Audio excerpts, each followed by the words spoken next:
Have you ever felt betrayed by someone close to you? That sinking feeling when you realize the person you trusted was hiding a dark side? We've all been there.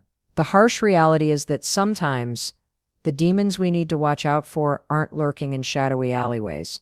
They're sitting across the dinner table or sharing inside jokes with us. The greatest trick the devil ever pulled was convincing the world he didn't exist, as the movie line goes. And those demons are masters of deception when it comes to the people we care about most. They love bomb us with affection one minute only to gaslight and manipulate the next. The toxic behaviors and abuse get passed down through generations like a poisoned heirloom. Even our supposed good friends can turn out to be fair-weather demons, kind only when it benefits them. But we're not powerless against these forces. Today we're going to learn how to starve those demons by shining a light on their tricks, to nurture our own light and protect our well-being from those who would dim it. The most insidious demons are the ones who appear kind, loving, even spiritual on the surface. They speak of empathy, understanding, and personal growth. But underneath that sheep's wool is a ravenous wolf, hungry to feed on your insecurities and devour your sense of self-worth. Who here has been love-bombed before? Those intense displays of affection, flattery, and future faking that make you feel so seen and adored in the beginning. It's one of the classic tools demons use to build false trust and emotional dependency. They reel you in with over-the-top passion only to devalue and discard you once you're hooked. The push-pull of their hot and cold behavior keeps you walking on eggshells, desperately seeking that initial high of being their source of happiness. And if you dare question their toxic behavior, get ready for the gaslighting. You're just overreacting. You're too sensitive. I was just joking. The demon invalidates your reality and reframes the abuse as your own skewed perception. Before long, you're apologizing for being justifiably upset, wondering if you're actually the problem. Projection, lying, and rewriting history are other go-to tricks for these wolves. You're the one who's selfish and manipulative. No, they're simply projecting their own ugliness onto you as a way to deflect responsibility. And good luck calling them out, because they'll vehemently deny facts and insist up is down if it means avoiding accountability. Worst of all, these demons are masters of isolating you from other supportive voices. Your friends just don't understand our connection. Your family has always been against us. They'll slowly cut you off from reality checks, leaving you stranded in a warped world of their making. A world where their abuse starts feeling normal and inescapable. But I'm here to remind you that you're not crazy. They are. These demons rely on eroding your confidence and clouding your judgment with their mind games. Once you can identify the manipulation cycles and regain perspective, you take back your power. Yes, it's hard as hell to walk away from someone you've bonded with, even toxically. But staying means sacrificing your safety, happiness, and sanity on their demon's altar. So let's shine a light on these wolves and burn off their wool once and for all. The true spiritual journey is one of self-love and refusing to tolerate cruelty, not catering to an abuser's delusions. You deserve real, unconditional love, not these demons' conditional scraps designed to control you. Starve them of your light, and they'll be forced to slither away into the darkness they came from. Sometimes the demons we must confront aren't wolves in sheep's clothing at all. They're the ones who raised us, the ones whose blood courses through our veins. The demons of generational trauma and toxic family patterns. Look around this room. How many of you had a parent, grandparent, or other relative who battled addiction, rage, or mental illness without getting help? Who grew up watching loved ones tear each other apart, either emotionally or physically? Hands up if you were that kid walking on eggshells, never knowing what little thing might set off the next blow-up. Those of us who nodded know the legacy of pain that gets passed down like a cursed heirloom. Questioning the disordered beliefs about love and relationships we inherited and reprogramming our minds to operate from a healthier framework. Most importantly, it's about having the courage to break the cycle by modeling a new way for our own kids. Showing them through our actions that generational demons can be starved of their power over us. That while we can't erase the past, we can decide what sort of legacy takes root going forward. This work is a marathon, not a sprint. Demons that were decades in the making can't be excised overnight. There will be setbacks, painful triggers, days where it feels like too much. But anything is possible when we refuse to surrender to the demons that want to keep us stuck in perpetual reenactments of childhood suffering. So who's ready to starve these generational demons for good? To nurture the light within that's been flickering beneath layers of familial dysfunction? Stand with me and say no more to carrying the burdens of our ancestral past into the future. Our bloodline stops here. This is the genesis of a new healed generation. Not all demons show their true colors 24/7. Some are the proverbial fair-weather friends who only reveal their dark sides when it benefits them in some way. One minute they're showering you with kindness and support. The next, you're being used as an emotional punching bag or cast aside like yesterday's trash. Who can relate to having that one friend who was like a sister or brother to you? The one you told your deepest secrets and wildest dreams to? The two of you were thicker than thieves, swearing you'd be in each other's lives forever. Until suddenly they went AWOL without explanation, leaving you devastated. Or maybe they stuck around, but something shifted. The inside jokes turned into little digs about your appearance or intelligence. The emotional intimacy warped into a one-sided confessional where they'd unload all their problems on you. But check out the second you needed a supportive ear in return. These hot and cold demons rely on creating patterns of intermittent reinforcement with their kindness and cruelty. One day you're their bestie, the next you're the brunt of their mockery in front of others. It's a brutal mind game, designed to keep you walking on eggshells, desperately seeking their approval like an addict chasing a high. And heaven forbid you call them out on treating you like an emotional chew toy. Get ready for a blistering defensive word salad about how you're too sensitive, or I was just joking around, can't you take a joke? They gaslight the hell out of you, rewriting the narrative to make you question your own reality. For others, the demonic shift only happens when they need something from you. Be it money, a place to crash, or just an ego stroking. Suddenly you're bombarded with excessive flattery and future faking about what an amazing friend you are. They lavish you with sycophantic love bombing, only to go radio silent the second you're no longer of use to them. At their core, these demons are takers who view friendships and even family bonds as purely transactional. They think nothing of callously discarding you like a used toy once you've maxed out your utility to their selfish aims. Rinse and repeat the cycle with a new target to leech off of. The most pernicious part? These demons almost always have a good reason why they treated you so shabbily. I was just going through a rough time. You have to understand my toxic family dynamics.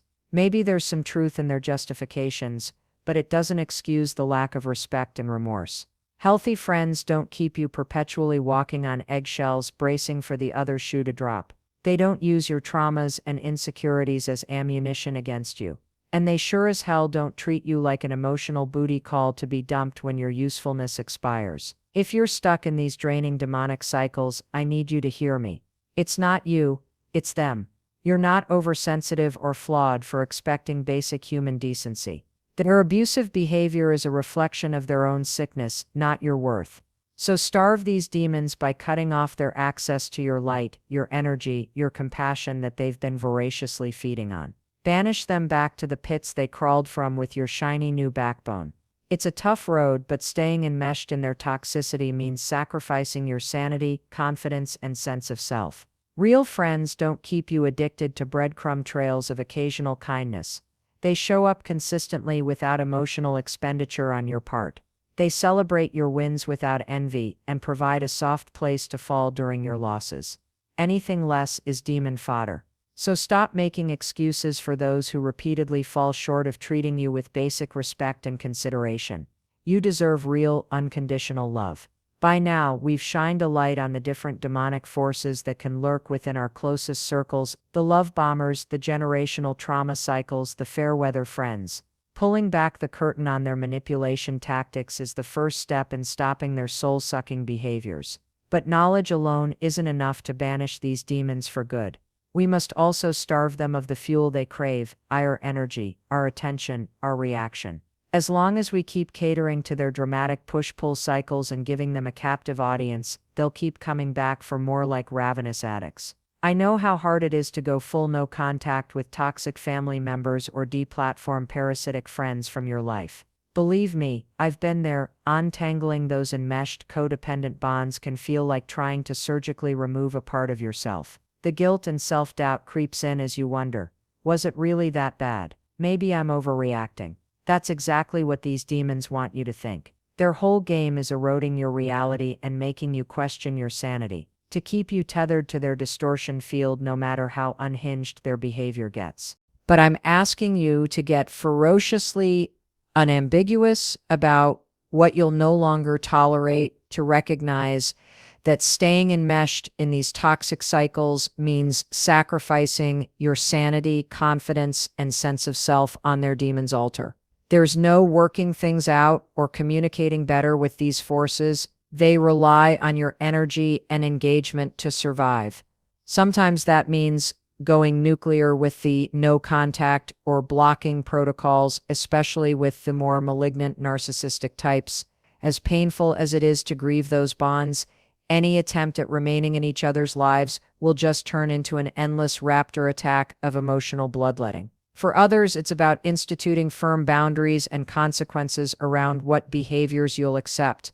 No more rug sweeping or enabling their tantrums, addictions, or abusive outbursts with your silence or placating. When they violate your boundaries, there must be a proportional response, whether that's ending the interaction, leaving the situation, or shelving the relationship for a set period.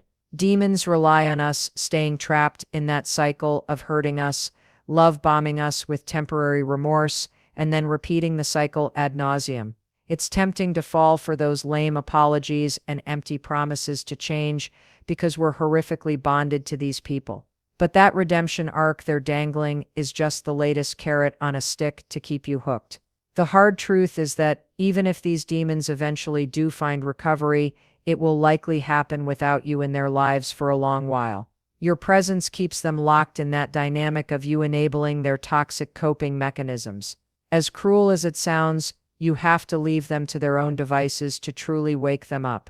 That doesn't mean you cut off all love and compassion, though. Separating with love means removing your physical and emotional enmeshment while still wishing them well from a distance.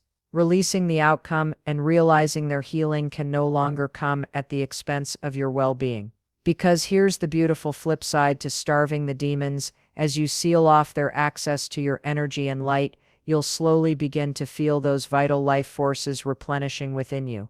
The mental clarity, the unshakable self-worth, the rekindled joy and optimism for your future, all the things these leeches had drained from you will start flooding back in. It's an arduous journey for sure. There will be days of grieving, days of rage, days where you're horrifically triggered and tempted to reach out to them. But keep reciting the mantra: starvation is the only way to kill a demon. Stay strong, stay no contact, and watch as their power over you slowly dissolves into ash. Once you've starved them into remission, you'll emerge from the ashes like a radiant phoenix, luminous, emboldened, and never again terrorized by the demons that mistook your light for a lifeline. They'll be the ones shriveling in the shadows as you spread your wings towards a life of wholeness. Starving the demons that have been leeching off your light and energy is a crucial first step, but it's only half the journey towards fully reclaiming your sense of wholeness. The other key piece is actively nurturing and strengthening that inner light of yours that these forces have been trying to dim.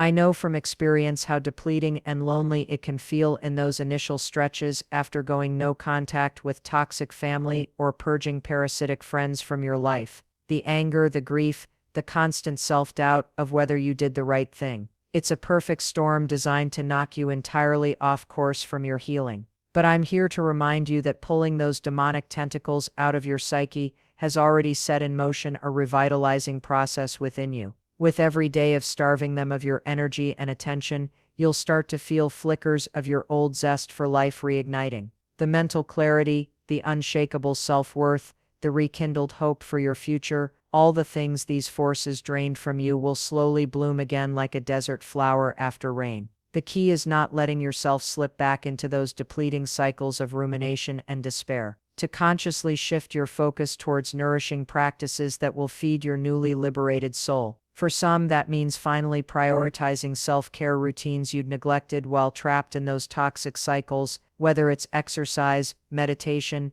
creative hobbies, or just getting back on a decent sleep schedule. For others, it's exploring therapeutic modalities like EMDR, somatic work, or inner child healing exercises. Journaling can be a profound way to process all the emotional sludge these demons kicked up and gain perspective on how far you've come. Stream of consciousness writing, poetry, even just venting through furious scribbles, anything to metabolize and release those lingering traumas. Don't underestimate the power of surrounding yourself with supportive people who see your worth and potential, not the energy vampires who leech off you, but the true ride or dies who will nurture you back to spiritual and emotional robustness. Humans are wired for connection, and having a tribe to help anchor you during the stormier moments can be utterly invaluable. You may also find solace in creative and spiritual practices that reawaken a sense of awe, playfulness, and curiosity about life. Pursuing an artistic passion, losing yourself in nature's grandeur, or connecting with a faith or philosophical value system that resonates with your soul's callings. Because at the end of the day, the greatest way to snuff out the demons for good is to burn with such radiant light that they can no longer find footing in your universe. Nurture yourself into such an unshakable state of wholeness, confidence, and inner peace that their piddling manipulation tactics become laughable background noise. It's a journey, to be sure. There will still be triggering moments, days of feeling adrift or untethered from your purpose, but that's just part of the process of your soul alchemizing all the darkness you've stared down into gold.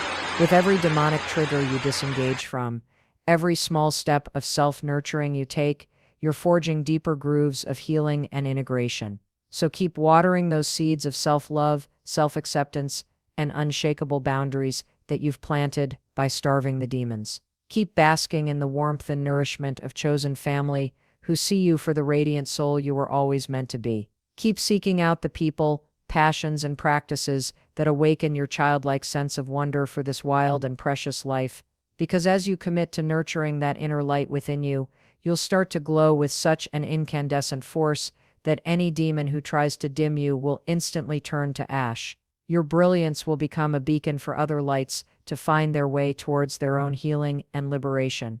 And from that place of unshakable wholeness and self-reverence, you'll discover that the greatest demons were never those toxic forces outside of you at all.